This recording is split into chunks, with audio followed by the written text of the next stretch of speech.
I'm Anna, and today I'm in Louisville, Kentucky.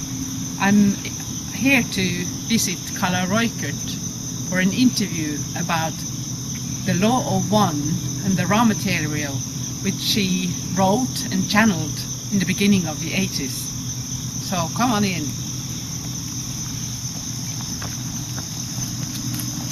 Okay. Hey Anna, come on in. Hello, Carla. How nice. It's so good to see you. Come on in. This is, Well, we would very much like to see the books, because well, come right over these here to are our work area. so interesting things. This is the Law of One, and we're missing book one right now because it's out of print at the publisher. But they're working on that. And How many have they sold? Oh, probably over 50,000 by now. We'd be a bestseller if you counted all the years through which. And then this is my newest one, Living the Law of One. We'd like to hear more about that one later. But Okay, and this is 101, The Choice, and the other two in the series will be 102, The Outer Work, and 103, The Inner Work. And then they haven't come yet. So that's in the series of three books. They're still Yes, in the heart and mind. in the heart and mind. And this is one I wrote in 2001, A Wanderer's Handbook. And the way that worked was that I just took all my email for the last umpteen years and analyzed the questions that people asked over and over again. And then I separated them, all the subjects, into a flow. And I wrote a little essay about each question, answering that question. So you can use it. It's really a sort of a manual or a handbook. You can like look up something that you're interested in or use What is a wanderer? Well, a wanderer is someone that was concerned about the plight of planet Earth at the end of this age.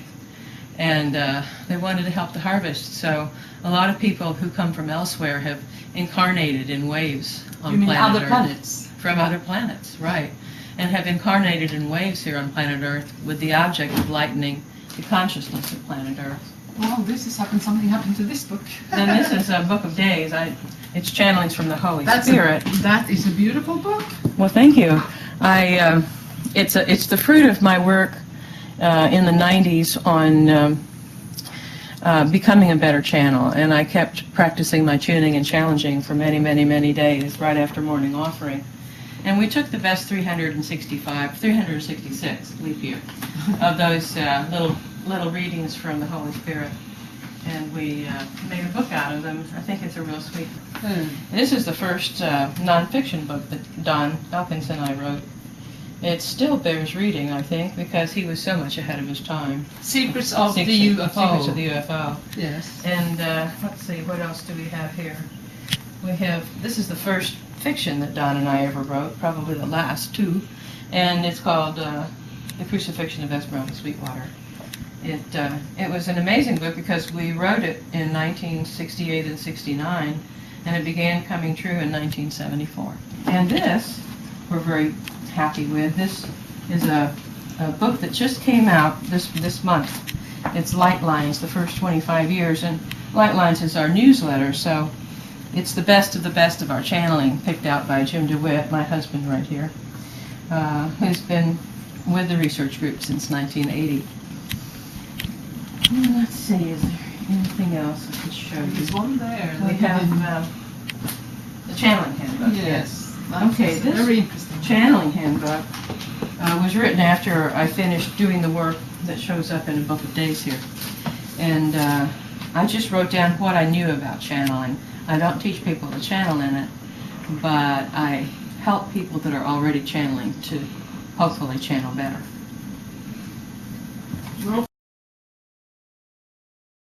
Okay, Carla. I would like you to tell me, what is actually the Law of One? The Law of One is very simple and yet very profound. The Law of One simply states that you are everything, every emotion, every aspect of the personality that you can think of, every tree, every shrub, every piece of ground, the wind, everything in the universe is one interrelated thing. And this concept of a unified creation has now caught the fancy of our scientists, especially our physicists, who deal with things like string theory, which says exactly the same thing, that every moment sends out a string that connects ultimately with every other moment and every other string in the universe. So whether you're talking about it metaphysically and saying the ground of consciousness is one thing and we're all a part of it, or the creator is all one thing and we are all sparks of the creator, or if you're talking about it in terms of science, it comes to the same thing. The universe is one thing. It is unified. And we are little apprentice creators. We are sub-logoi, where the planets and the suns are logoi, or thoughts, and sub-logoi, and then the original thought is that thought of the creator that expresses its true nature, which is unconditional love. So we are all one thing, and that one thing is love. The first distortion of this unified creation is free will. We have free will, and it was free will the creator used to choose to know itself better.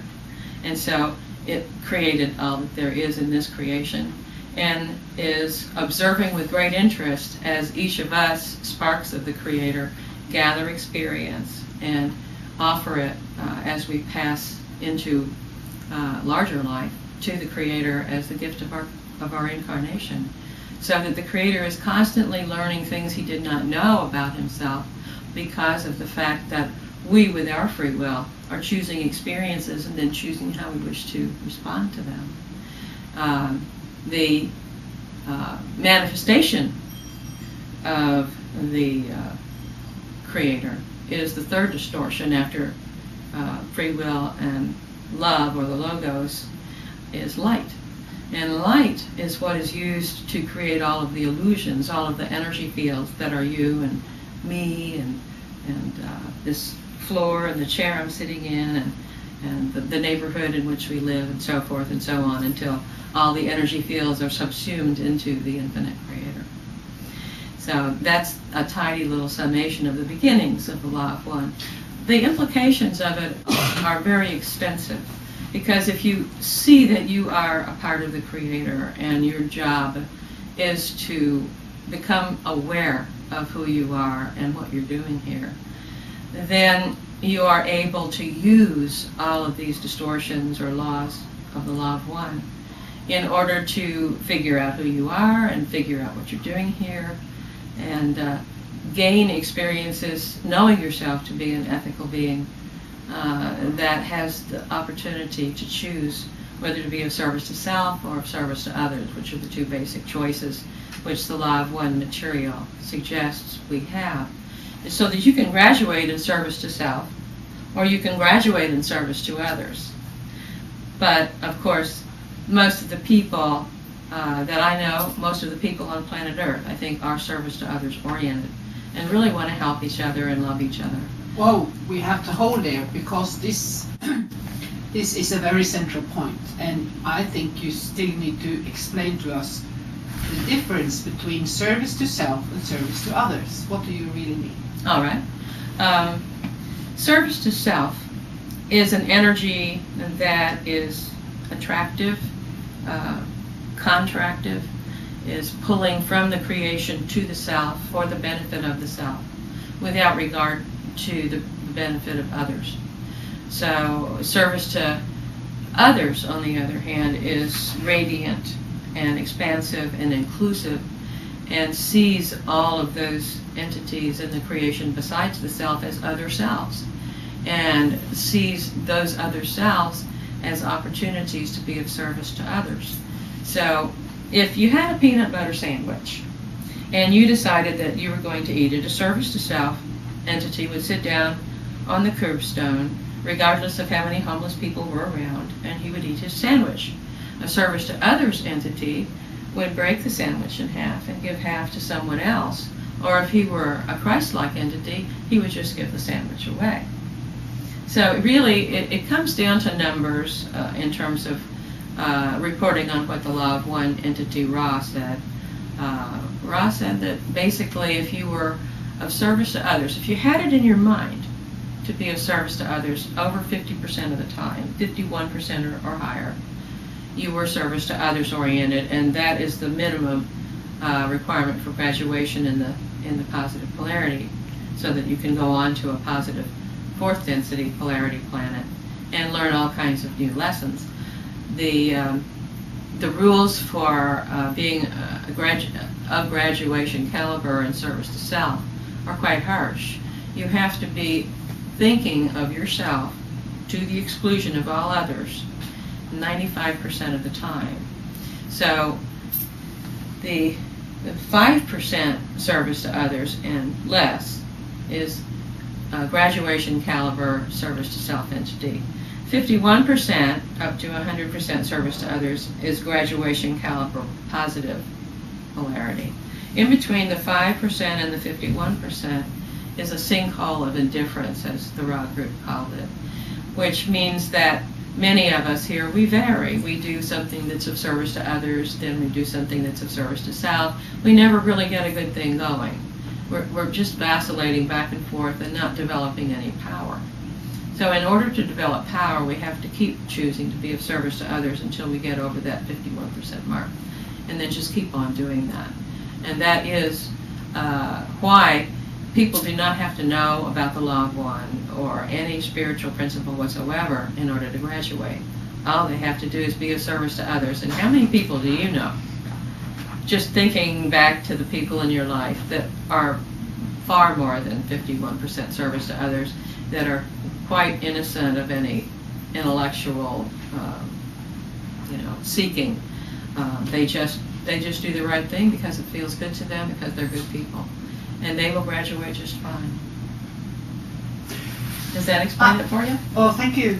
But I know, and people who know you know, that you won't claim to have come up with this yourself. You are a channeler, so you channel this information. Yes. Can you tell us something about how this came to you? Sure.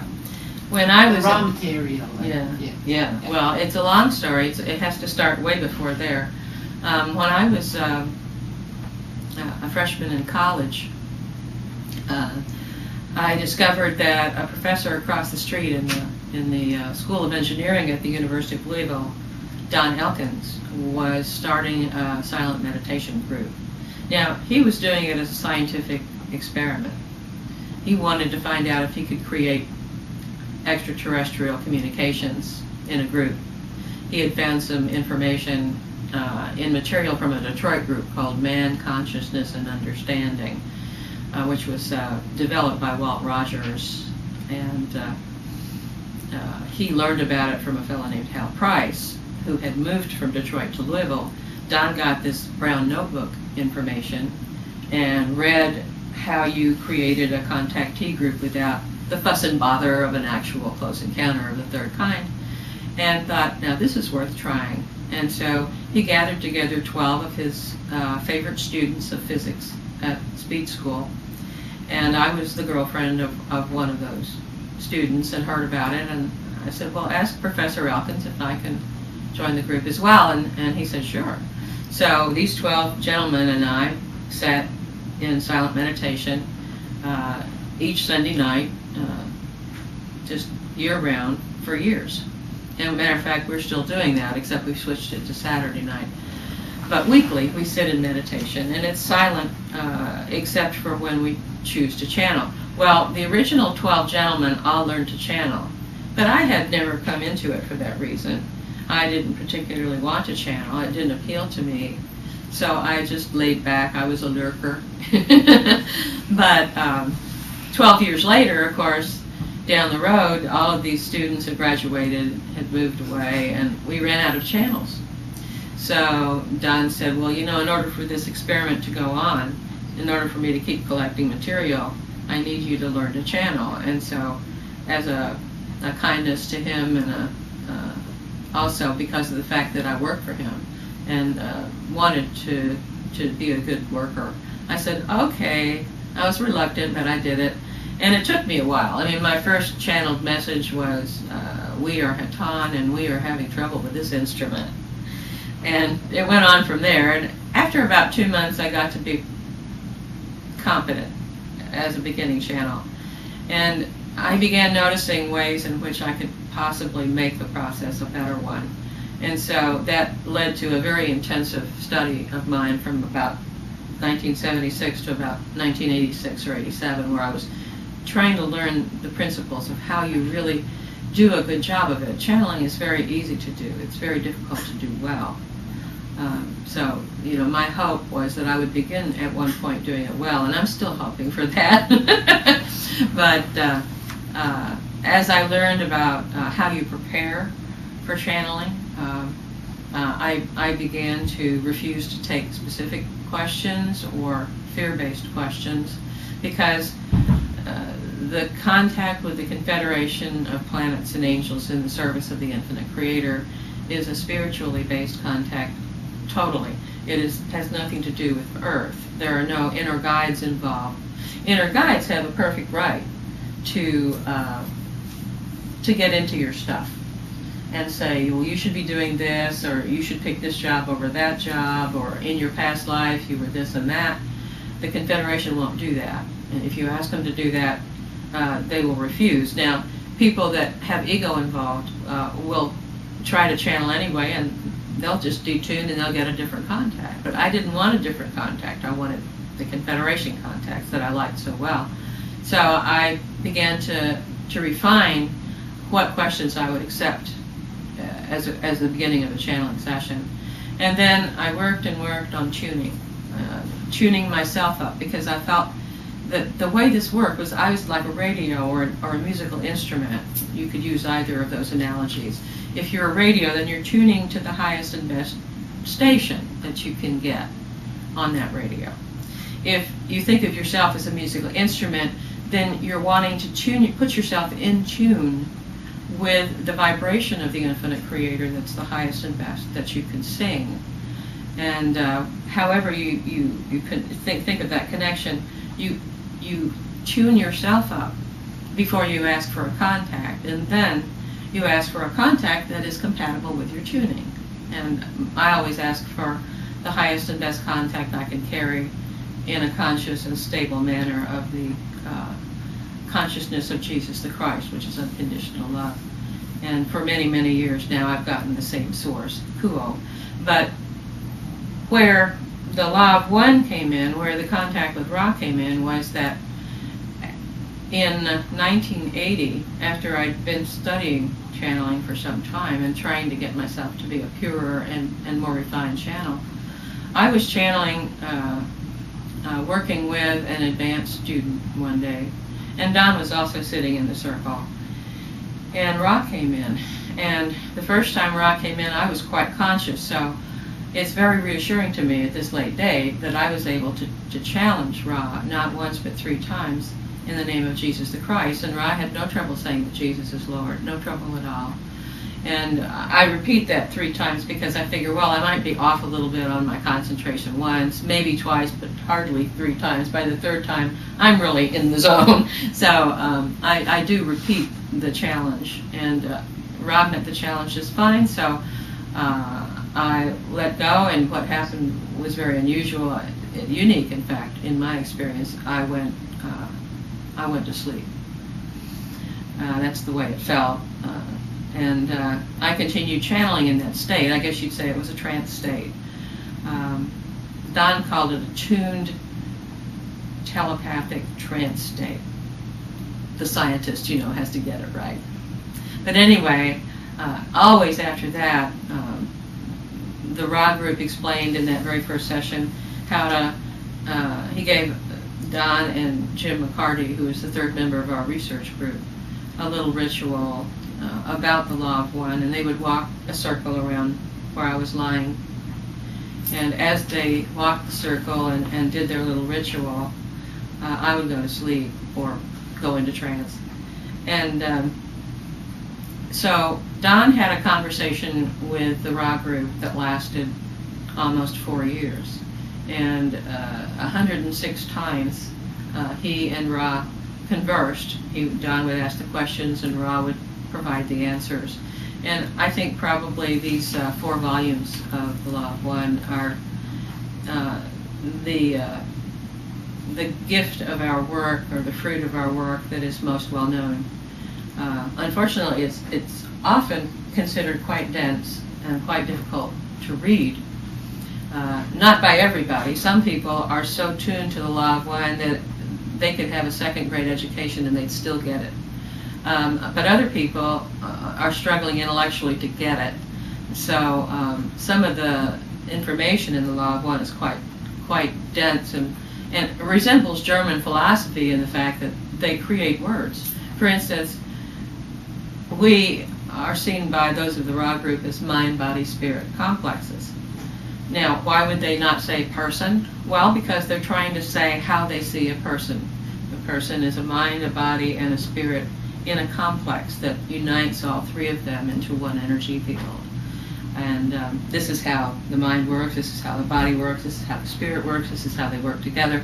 So just that one new word, mind, body, spirit complex instead of person, gives you a great insight into the material. Are you Christian, Carla? I am a mystical Christian. My path to Jesus was unusual in that when I was a little girl, a toddler, 2 and 3 years old, I would go to a magic forest when I was supposed to be napping. I was never a good napper. But I would go to this magic forest and I could talk to the trees and talk to the animals, and Jesus was there. And Jesus would never say a word to me. He would sit beside me and hold my hand. And he would look into my eyes. And I would know what love was. And I loved Jesus, and I wanted to be an instrument of love. So this, as a toddler, I was already set on my path as far as being of service as a devotee of Jesus. And nobody ever had to tell me about Jesus Christ. Now, of course, I never could connect with the dogma of the Christian religion. I just love Jesus. So if somebody asked me about the virgin birth, or did he really die and rise again, I don't know. It doesn't matter to me. I know this man and his eyes of love, and that's all I need to know. So I am a mystical Christian, and I have a very firm rule of life that is Christian. I go to church on Sunday and sing in the choir, and it's very fulfilling to me to do these things. But the people whom I am here to serve are usually not Christians at all, or if they are Christians, they're lapped Christians because they haven't been able to get past the dogma. So what the Confederation channeling is a really long and clear collection of discussions of philosophy. A philosophy, specifically a cosmology and a metaphysic, that shows you how the universe works and where things like Christianity can fit into it. So there's no conflict between the Law of One and Christianity, or the Law of One and Buddhism, or Hinduism, or So any you would of not the world say religions. you would not say that they are Christian. It's a Christian contact. I would not say that it's a Christian contact, although they did pass the challenge by saying that Jesus is Lord. But I think what they were responding to was the fact that unconditional love, the Christhood of Jesus, is Lord, is the heart of it all. There's another famous channeled book which is called A Course in Miracles. Mm-hmm. How do you see that compared to your own material? Do you see that this is more or less the same source, or? No, I wouldn't. It has a different vibration to it, but many of the concepts, the core concepts of A Course in Miracles, are very equal to, congruent with concepts of the Law of One. However, it has somewhat of a tendency, depending upon what center you go to learn more about A Course in Miracles, of becoming a little bit cultish.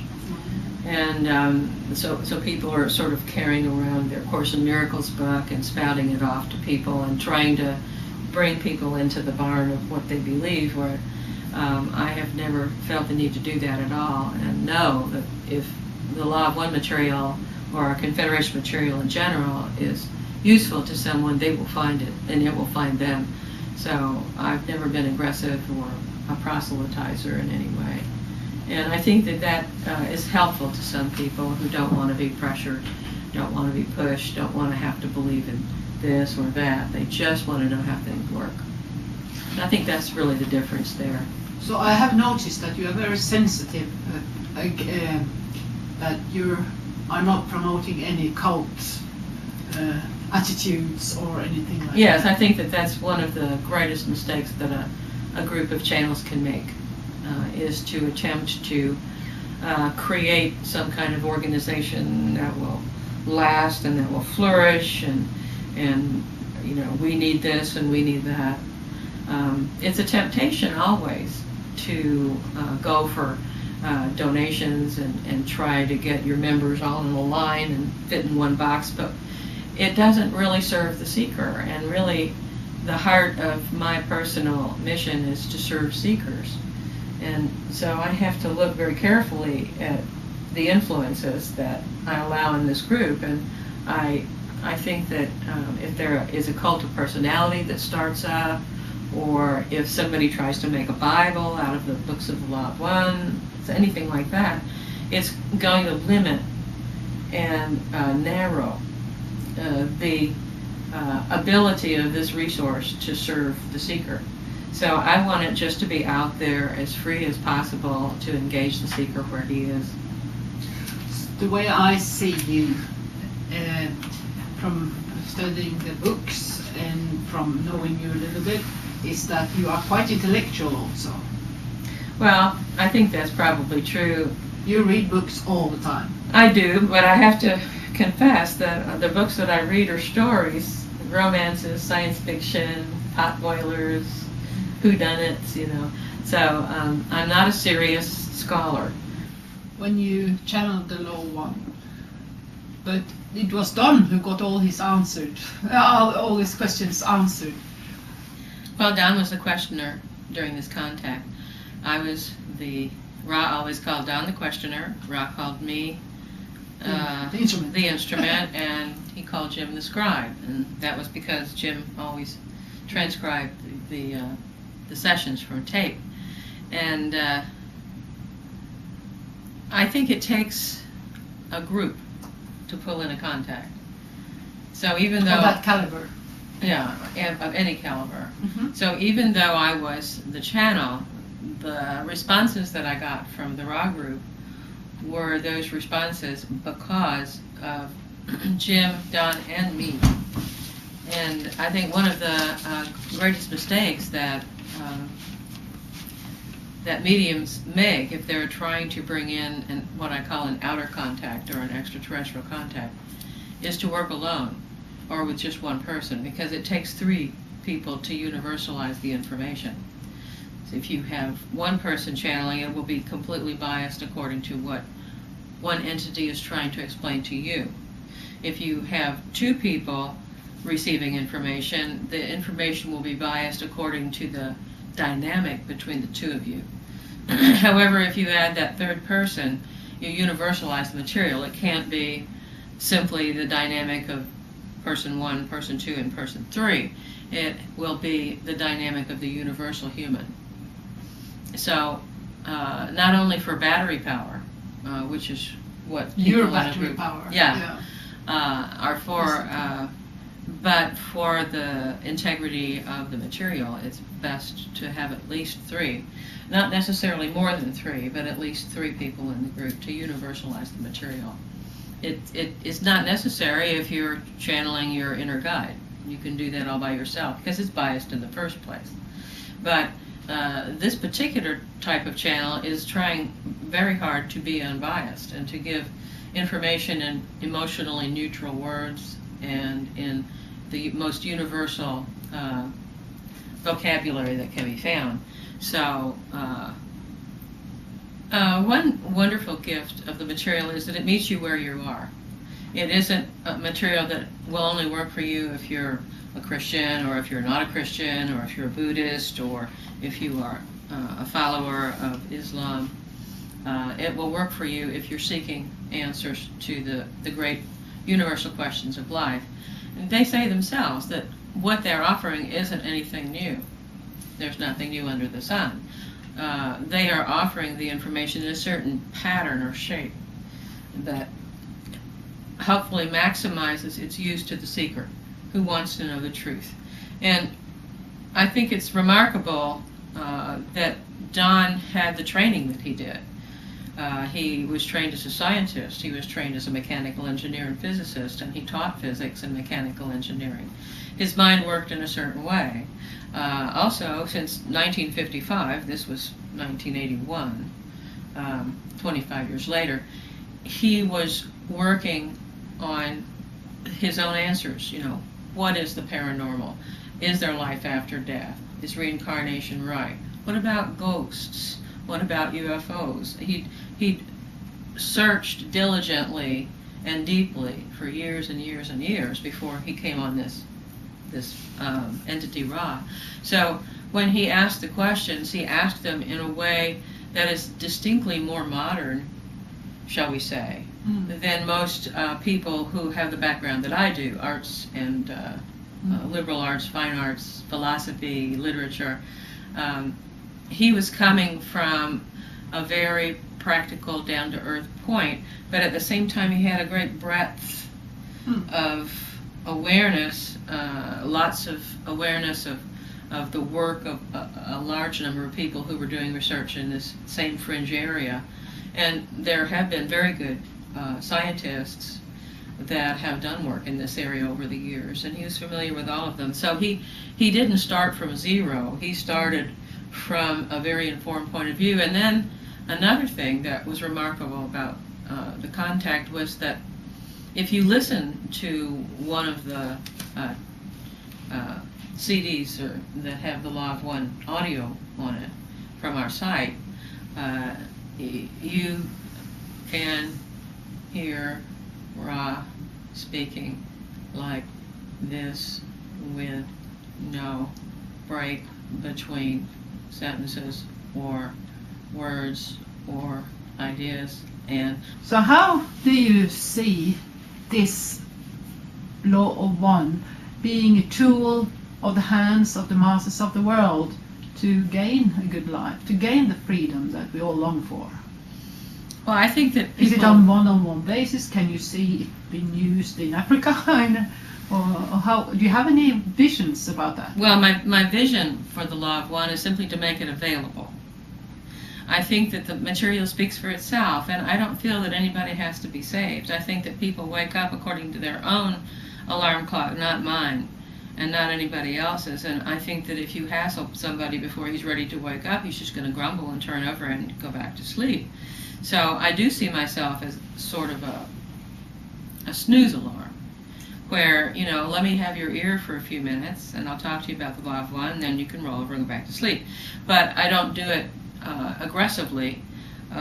People generally come across the Law of One in magical ways. It falls on them in a bookstore, or they find it in a bookstore checkout line, and nobody in the store has ever had it on their inventory, but they say, well, here it is, we'll sell it anyway.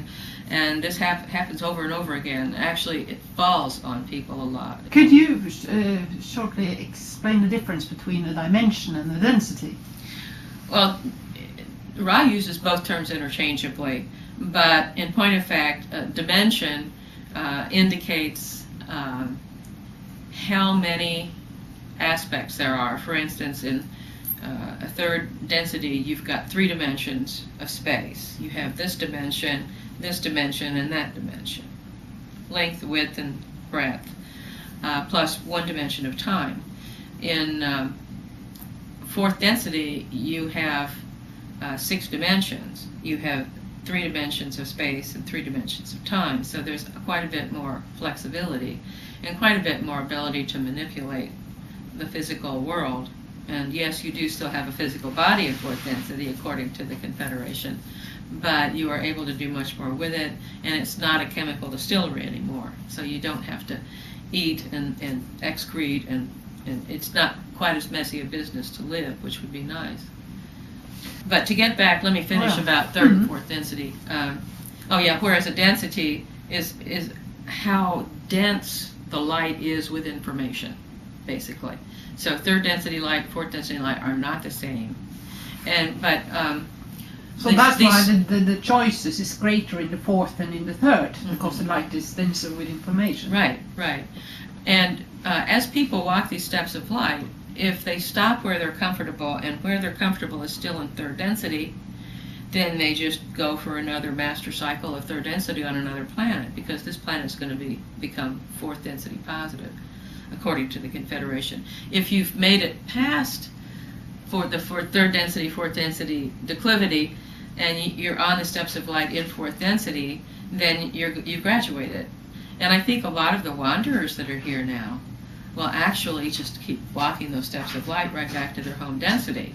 I think that's very possible, although a lot of wanderers have forgotten who they are and why Carla, they're here. can you please say more, elaborate a little more about the wanderers? I think that most of the people who will watch this will be wanderers. Oh, I think so too. There are huge numbers of them.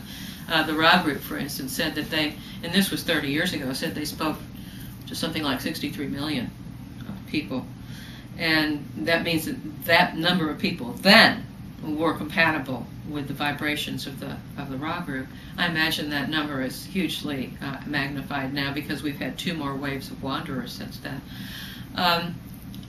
I was hypnotized at one point in Don's research in 1975, and I went back to another planet. So I kind of remember it from the inside out. And we had a group of people. Hello, Pigby. Need to put you down, sweetie. We had a group of people that decided that we wanted to come to Earth and serve. And so we came as a group. And I think there are lots of groups of wanderers like that. And when we came here, of course, we entered into incarnation and became Earth natives. A lot of wanderers don't want to be Earth natives, but we are. We are in the same bodies. We have the same rules to follow as far as being able to graduate. If we don't bother to wake up and start polarizing toward service to others, we will not be able to go back to our home density. We will be stuck in third density for the next master cycle. So a shout out to everybody out there. If you think you don't belong here, if you think you came from elsewhere, if you don't think your parents are your real parents, all things like that, enter into the realization that you're a wanderer, and that's all very fine and good. But remember, a wanderer has responsibilities, what Ra would call honor duties. It is an honor to serve the people of Earth. It is an honor to be a person of Earth and to bring through those half-remembered truths that are part of our basic nature, so that we lighten the consciousness of planet Earth, not so much by what we do as by what we are. I am a wanderer myself, and I honestly feel that as many compliments as I've gotten through the years, and thanks from people for being part of the creation of the Law of One, my channeling is not my greatest gift. I don't believe so. I believe that the greatest gift I can offer is me being me and loving. And loving, I won't just say loving, because one thing that people so often forget is service to others is not just a matter of giving love. It's a matter of being able to receive love from other people without going, oh, no, let me serve you. No, it's a reciprocal thing. Love is reflected in love. And when you began accepting love offerings as well as offering yourself in love to others, then something glorious happens, as you well know, because we've done that back and forth through the years. Now it seems life becoming quickly very serious for everyone as we approach 2012. Can you say something about that? Do you have any? Well, Ra never would talk much about 2012 except to say that it was the shift of the ages. It was the shift from third density light to fourth density light. And fourth density light is dying on this planet already. It's very difficult for people that have not awakened now to awaken unless they have a little bit of help, they have a little bit of inspiration. because the third density light is waning, and fourth density light, you see, has so much more information. So what really happens for fourth density light, which is impinging on third density existence here, is that we are suddenly being forced, and I mean forced, to look at every bit of unintegrated selfhood that we have. If there's a shadow side to us at all, it's going to come up and hit us upside the head, and we're going to have to pay attention to it. We're going to have to lay our ghosts. We're going to have to love our shadow side. And this was not true with third density light. You could loaf along and just say, well, I'll get that in the next incarnation. Fourth density light doesn't accept that level of truth. So people are finding it harder and harder to advance, simply because there's suddenly a huge headwind of things hitting them that they have to take into consideration if they're going to move on. It's still possible. It's just harder than it used to be. And after 2012, I'm not saying it's impossible. I'm saying that it's going to be a miracle. Now, fortunately, I think just about everybody that's been born lately, and that's since 77, say, is a wanderer from fourth density that has come back to this density after graduating from this planet. They get into fourth density, they consult with their guidance system, and they're going, what should I do? What should I do? And then, their hearts are tugged towards their previous home that's still in bad shape, that, as Jesus said, the fields are white with harvest, but where are the harvesters? So I think they want to come back and serve to lighten the planet. And a lot of them that have graduated have some adhering karma from before they came to planet Earth, when they were part of a planet that destroyed its atmosphere or destroyed the whole planet, like Maldek. And Mars? So, Mars is one that most of the people here on Earth, I think the majority, have Martian antecedents. There are very few people that are native to this planet, and they're great apes, So, and then you have those from Maldek, as it's called, which now is the asteroid belt, or part of it, and they destroyed the planet completely. So I think these indigo children, or this third wave of wanderers that we have now, are wired, both third and fourth density wiring. So they are far more able to use fourth density light.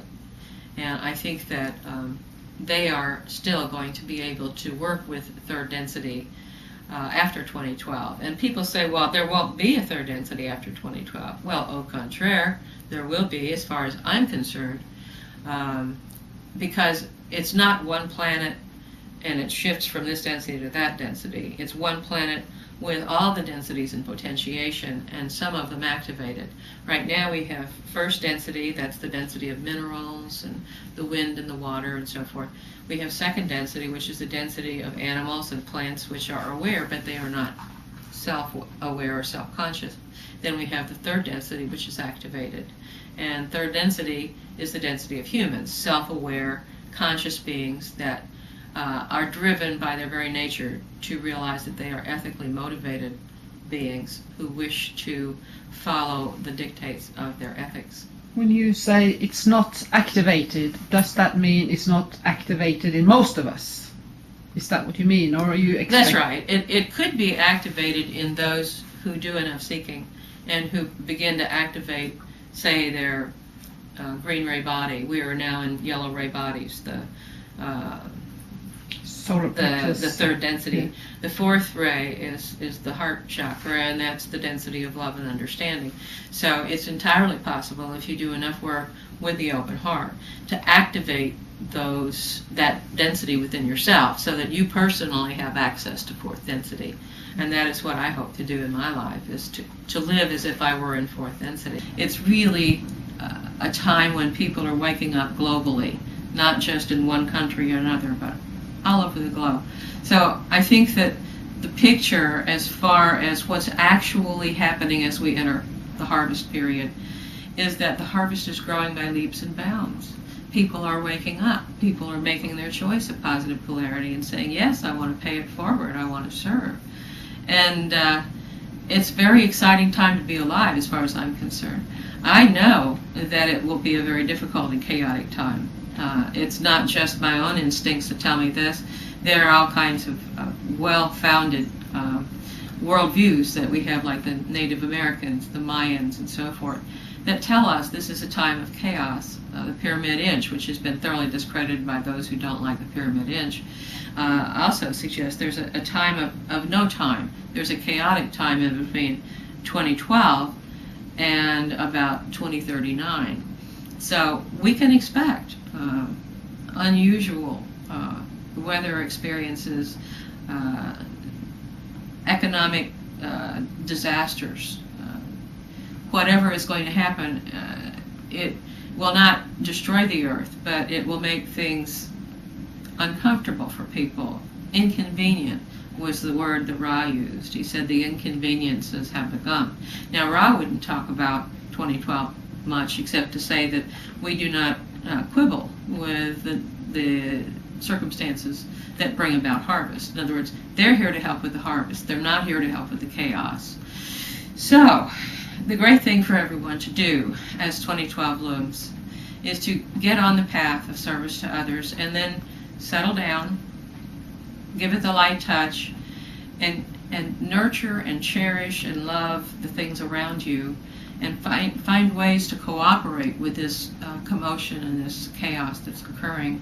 So I think that as we cooperate with the forces that are bringing about the harvest in 2012 and the dawn of a new day, I think that we will live until we die, and meanwhile we can be a tremendous source of love and light for those around us here on planet Earth. Thank you very much, Carla.